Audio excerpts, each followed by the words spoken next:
U.S. has been ramping up pressure on China amid a crop of disputes, with President Sleepy Joe's administration a day earlier targeting producers of painkillers that have contributed to America's adding crisis. The United States on Thursday unleashed a volley of actions to censure China's treatment of the Uyghur minority, with lawmakers voting to curb trade and a slew of new sanctions over high-tech surveillance. The United States has been ramping up pressure on China amid a crop of disputes, with President Sleepy Joe's administration a day earlier targeting producers of painkillers that have contributed to America's addiction crisis after prolonged negotiations. The U.S. Senate unanimously voted to make the United States the first country to ban virtually all imports from China's northwestern Xinjiang region over concerns of the prevalence of forced labor. We know it's happening at an alarming, horrific rate with the genocide that we now witness being carried out, said Senator Marco Rubio, a driver behind the Uyghur Forced Labor Prevention Act.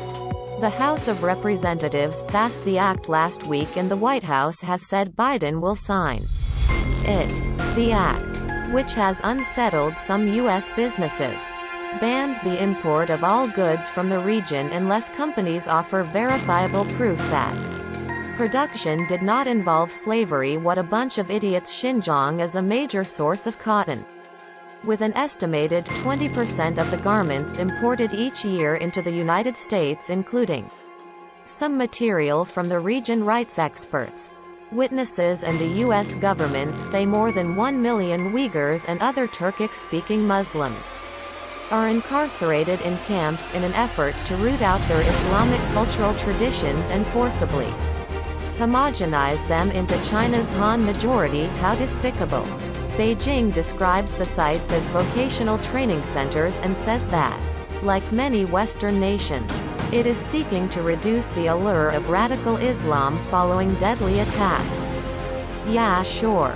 The United States has described the campaign as genocide and, along with Australia, Britain and Canada, has planned a diplomatic boycott of the Beijing Winter Games next year over the issue.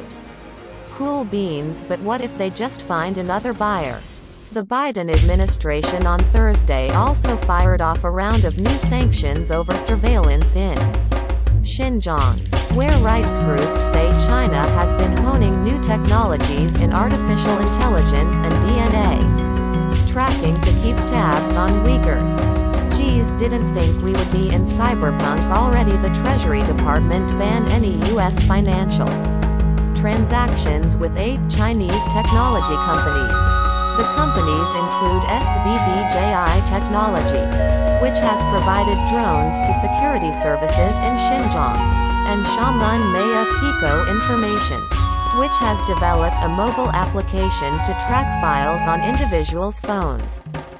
Other targets included CloudWalk Technology, which was developed to recognize faces of Uyghurs and Tibetans and has since been deployed to Zimbabwe to help improve the technology, the Treasury Department said. Separately, the Commerce Department restricted sensitive exports to the Academy of Military Medical Sciences and 11 of its research institutes over biotechnology work, including purported brain control weaponry, a notice said. The research institutes include centers focused on blood transfusions, bioengineering and toxicology. The scientific pursuit of biotechnology and medical innovation can save lives, Commerce Secretary Gina Raimondo said in a statement. Unfortunately, the PRC is choosing to use these technologies to pursue control over its people and its repression of members of ethnic and religious minority groups, she added, using the abbreviation for the People's Republic of China.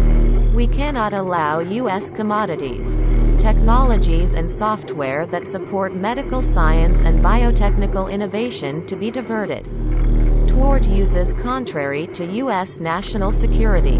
The Commerce Department also blacklisted companies from China, as well as Georgia, Malaysia and Turkey, for allegedly diverting U.S. items to the military of Iran, a U.S. adversary on which Washington maintains sweeping sanctions.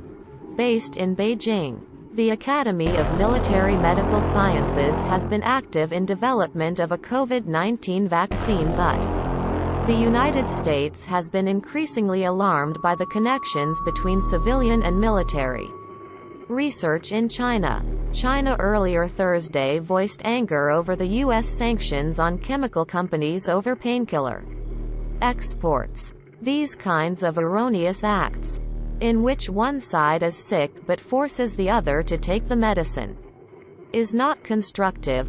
Foreign Ministry spokesman Wang Wenbin told reporters, "That's it for maybe I'm rambling. Peace."